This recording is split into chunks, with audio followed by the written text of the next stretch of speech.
La deuxième mine de lithium du Mali est en service depuis hier 3 novembre.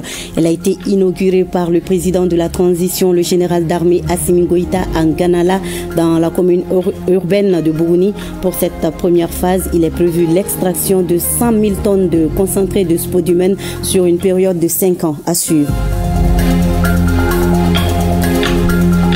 Le Mali a lancé hier un appel à la solidarité internationale, notamment à l'UNESCO, pour accompagner sa marche vers la stabilité, la justice et la prospérité partagée. C'était à Samarkand, en Ouzbékistan, un appel contenu dans sa déclaration de politique générale à la plénière du jour de la conférence générale de l'UNESCO. Le reportage de nos envoyés spéciaux à suivre également dans ce journal.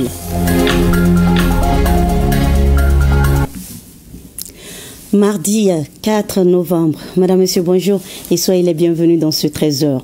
C'est la deuxième mine de lithium du Mali. La mine de lithium de Bougouni a été inaugurée hier à Nganala par le président de la transition. Une inauguration qui ouvre la voie à l'extraction de 100 000 tonnes de concentré de spodumène pour une première phase qui concerne Nganala sur une période de 5 ans. La part du Mali est chiffrée à 250 milliards de francs CFA.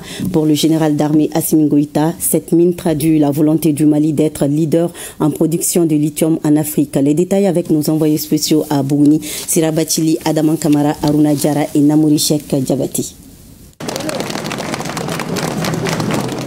L'activation de la production de lithium au Mali. Nganala s'est installé. Une deuxième pour la région de Bougouni. Le président de la transition, le général d'armée Assimi Goïta, vient soulever une autre aile économique du Mali en autorisant l'exploitation de la richesse du sous-sol malien. La réforme du secteur minier se concrétise avec la diversification des ressources minérales avec le lithium comme ajout sur la liste actualisée des ressources. Ce métal précieux indispensable pour la confection de batteries et les appareils électronique. Ces coups de ciseaux du président Goïta ouvrent les portes de 500 emplois directs avec une production estimée à 100 000 tonnes de concentré de spodumène.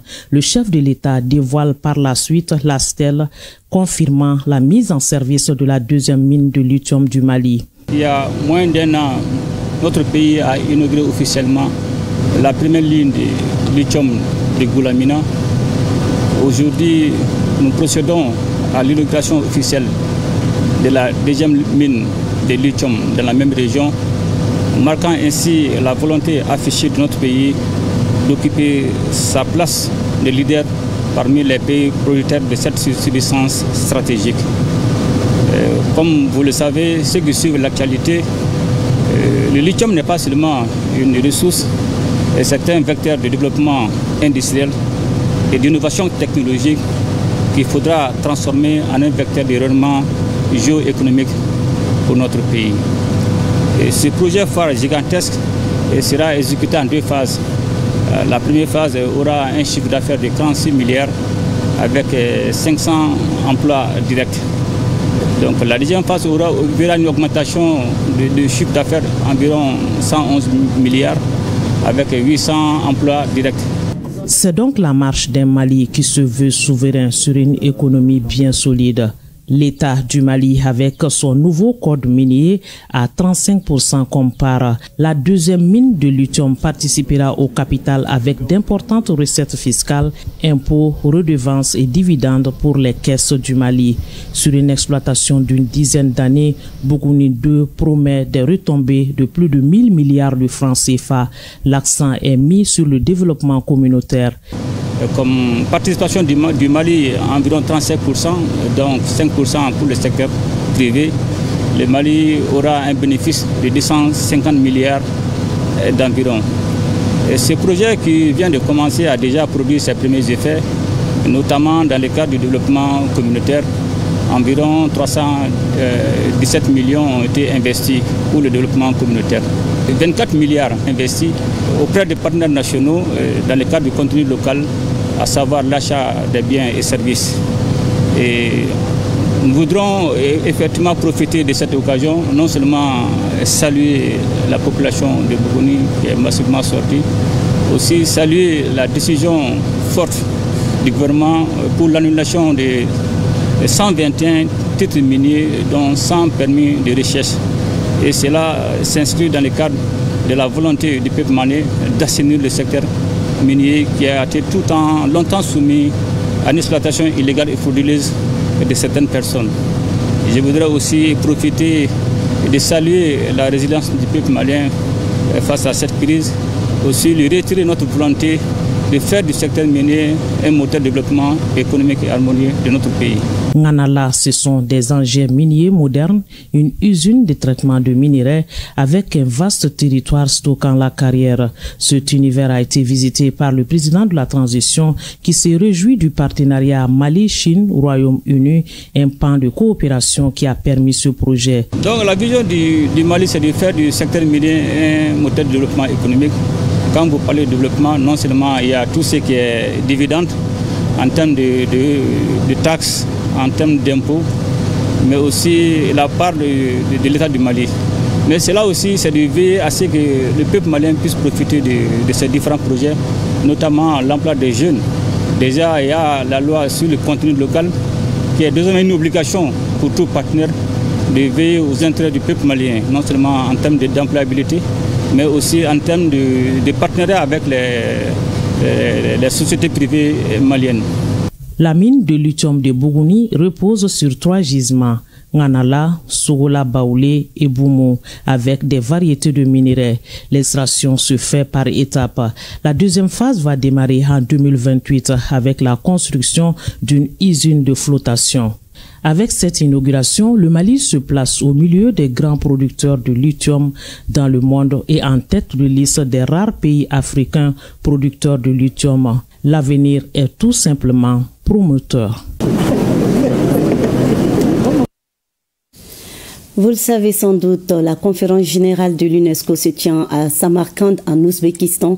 Hier, le Mali a lancé un appel à la solidarité internationale, notamment à l'UNESCO, pour accompagner sa marche vers la stabilité, la justice et la prospérité partagée. Un appel contenu dans sa déclaration de politique générale à la plénière du jour. Le document présenté par l'ambassadeur délégué permanent du Mali auprès de l'UNESCO salue une coopération qui n'a cessé de se renforcer ces dernières années. Le Mali qui, en outre, réaffirme sa pleine et entière adhésion aux valeurs fondatrices de l'UNESCO et présente ses choix en matière d'éducation, de sciences, de culture, de communication et d'information, tout en sollicitant l'accompagnement de l'organisation pour les mettre en œuvre. Envoyés spéciaux à Samarkand, Yaya Konati et Abdul Salam Bambara. 6 minutes chrono pour exposer les visions, les expériences, mais aussi les attentes des États membres par rapport à l'action de l'UNESCO. L'exercice est appelé Déclaration de politique générale et c'est l'ambassadeur délégué permanent du Mali auprès de l'organisation qui s'y prête au nom des autorités maliennes. Occasion pour le Mali de réaffirmer son adhésion pleine et entière aux idéaux de l'UNESCO, mais aussi de saluer une coopération qui n'a cessé de se renforcer ces dernières années. Notre coopération avec l'UNESCO est ancienne, multiforme et fructueuse. Ces dernières années, elle s'est renforcée à travers des actions concrètes, à savoir l'élaboration du document de politique nationale de la science, de la technologie et de l'innovation, la reconstruction du patrimoine culturel détruit par les terroristes, la mise en œuvre du programme Capacité pour l'éducation CAPED, notamment les concours nationaux Miss Sciences destinés à encourager les jeunes filles dans les filières sciences et techniques, des ateliers de formation sur les changements climatiques et la lutte contre l'extrémisme violent, des concertations régionales pour la mise en place de réserves de biosphère transfrontalières. Ces initiatives illustrent justement la vitalité et la pertinence du partenariat Mali-UNESCO. Restauration de la paix et de la sécurité, construction ou reconstruction d'infrastructures socio-éducatives, promotion d'un développement durable et inclusif, 3 axes essentiels sur lesquels se fonde le processus de refondation au cœur de la transition au Mali. Un processus qui se conduit dans un esprit de dialogue national avec 2 dynamiques majeures que sont la création de l'Alliance des États du Sahel et la proclamation de 2025 comme année de la culture au Mali. Ce faisant, notre pays, dans sa déclaration de politique générale, accorde une attention particulière à l'éducation, à la question des langues nationales, à la promotion des sciences exactes et naturelles, des sciences sociales et humaines, à la culture, mais aussi à la communication et à l'information. La DPG décline les choix du Mali en la matière et sollicite l'accompagnement de l'UNESCO. Le Mali vit une transition historique. animé par la ferme volonté de restaurer sa souveraineté, de renforcer la justice et de promouvoir un développement humain durable. Il lance un appel à la solidarité internationale, notamment à l'UNESCO, pour accompagner cette marche vers sa stabilité, la justice et la prospérité partagée. Au nom de son Excellence le général d'armée Assimi Goïta, président de la transition, chef de l'État du Mali, je réaffirme la détermination du Mali à œuvrer inlassablement pour le triomphe des idéaux de l'UNESCO, la paix pour l'éducation, la science et la culture. Tout en saluant les autorités du pays hôte et les organisateurs de la conférence, le Mali n'a pas manqué de souligner l'importance de ce rendez-vous biennal, un moment privilégié de concertation, de réflexion et de définition des grandes orientations dans le domaine de l'éducation, des sciences, de la culture, de la communication et de l'information au niveau mondial.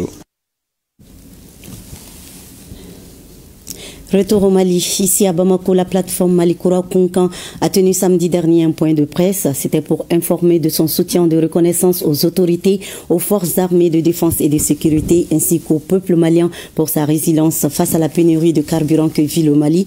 Compte tenu de cette situation, la plateforme Malikoura Konkan lance un appel aux populations maliennes et à tous les acteurs impliqués dans le processus de ravitaillement du pays en carburant à rester unis pour arriver à bout de cette épreuve. Pour plus de précision, écoutez le secrétaire général de la plateforme Malikoura Konkan, Salif Togola, est au micro de Dossé Babadjara et Alkaou Traori.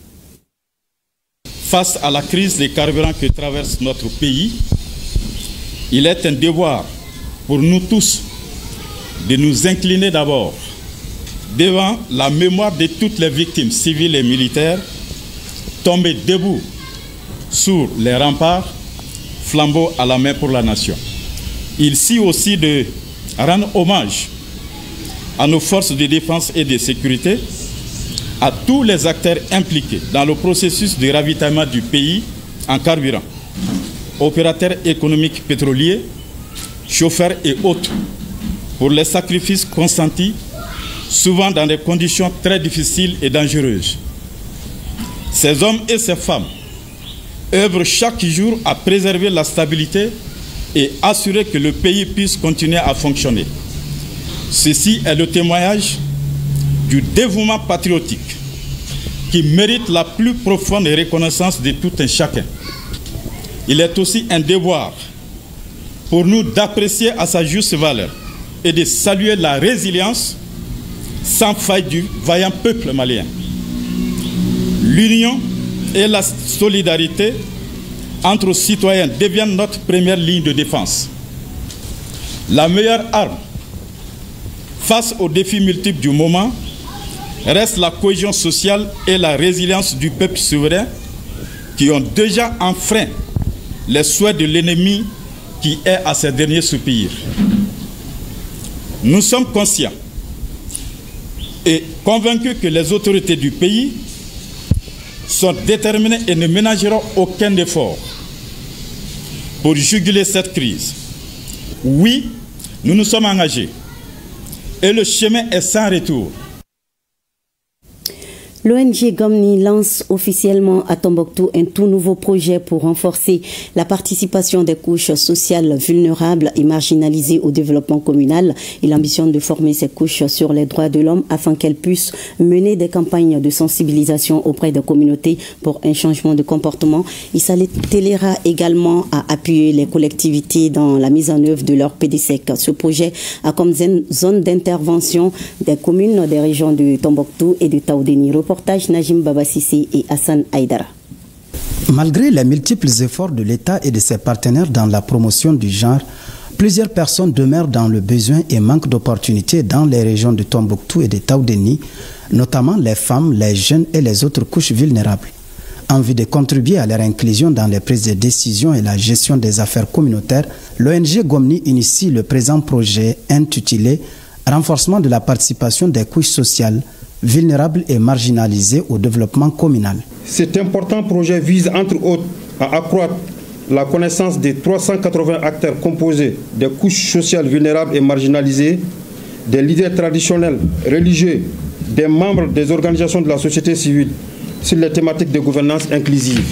accroître la participation des 380 représentants des couches sociales vulnérables et marginalisées et les autres acteurs locaux au développement communal. Appuyer au renforcement des capacités de 220 représentants des couches sociales vulnérables et marginalisées sur les droits de l'homme afin de promouvoir de ceux-ci. Sensibiliser au moins 40 000 personnes sur les droits de l'homme et rapporter en cas de violence des droits de l'homme. Ce projet d'une vingtaine de mois, financé dans le cadre du Fonds d'appui au moteur du changement, sera mis en œuvre dans les communes de Tombouctou, Sobundu, Sompi, Serere, Hamzakoma, dans la région de Tombouctou, et à Arawan, Al-Ourch, dans la région de Taoudeni.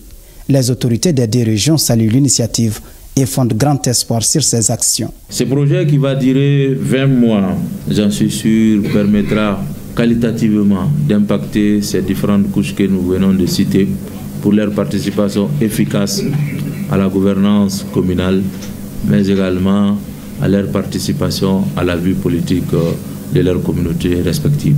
Je remercie sincèrement les partenaires financiers, les fonds d'appui au moteur de changement et l'ONG de mise en œuvre Gomni.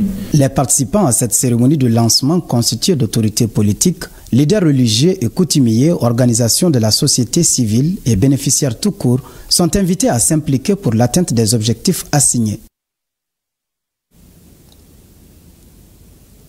La campagne spéciale de vaccination et de marquage contre la peste des petits ruminants a été officiellement lancée ce 1er novembre 2025 à Caille, initiée par le gouvernement du Mali à travers le ministère de l'élevage et de la pêche. Cette campagne a pour objectif d'éradiquer la peste des petits ruminants d'ici à l'horizon 2030. Elle est financée par la Banque mondiale et le gouvernement du Mali. Plus de 15 millions de têtes de petits ruminants seront vaccinées et marquées à travers toutes les régions du Mali, dont plus d'1 847 000 pour la région de Caille. L'initiative est appuyée par le projet régional d'appui au pastoralisme au Sahel, PRAPS de Kabadjara. La peste des petits ruminants PPR demeure aujourd'hui l'une des principales menaces pour l'élevage ovin et caprin.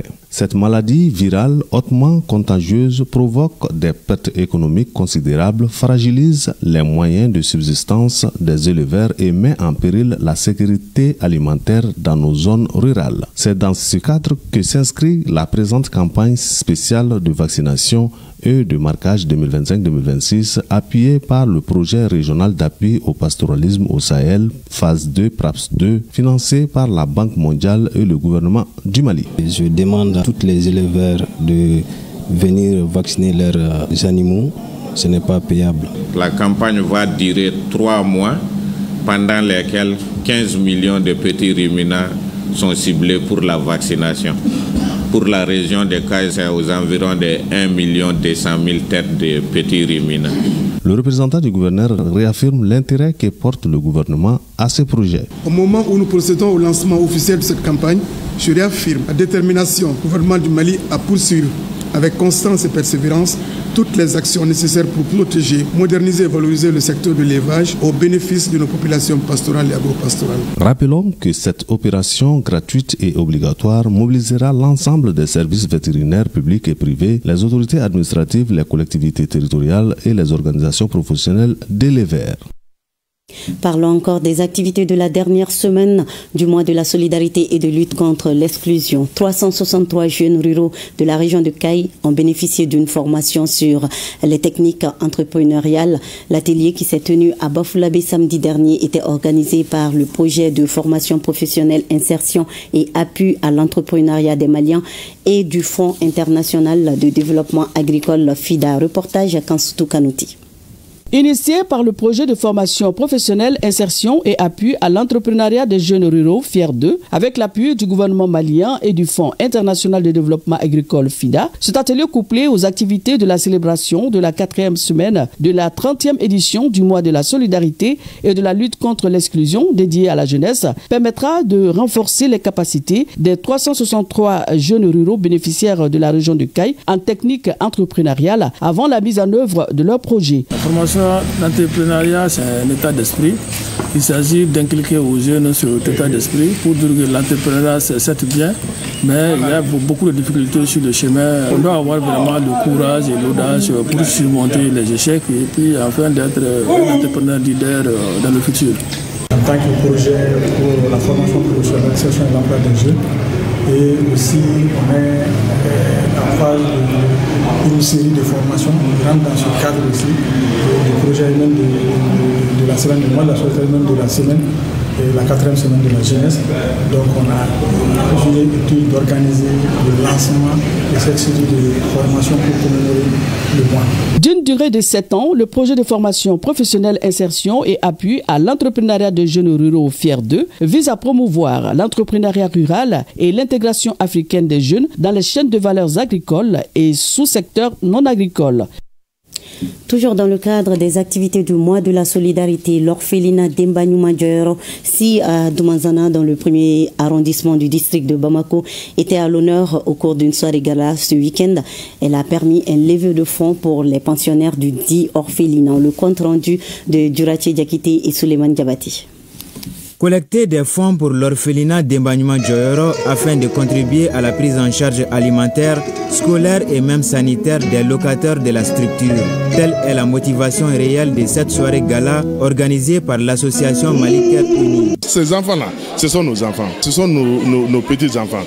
On doit faire tout pour vraiment faire face à eux pour qu'ils puissent être de bons enfants dans les jours à venir. On a eu beaucoup, voir côté habits, voir côté fournitures scolaires, voir des matelas et même des nourritures. Et il y a des choses aussi qui ont été données il y a une semaine. En plus du montant et présent collecté lors de la soirée, des engagements ont aussi été faits sur place.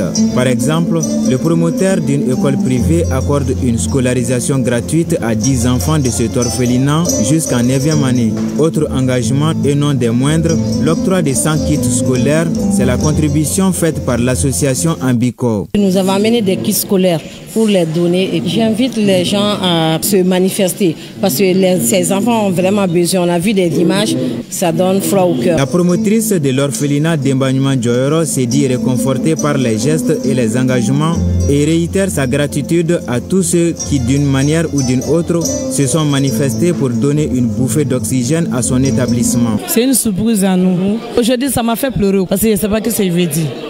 Vraiment ça va nous enlever beaucoup de souffrance dans notre orphelinat. À l'orphelinat, vous avez combien d'enfants? Ouais, tellement on a 119 parce qu'il y a un qui vient de se marier. On a besoin de logement.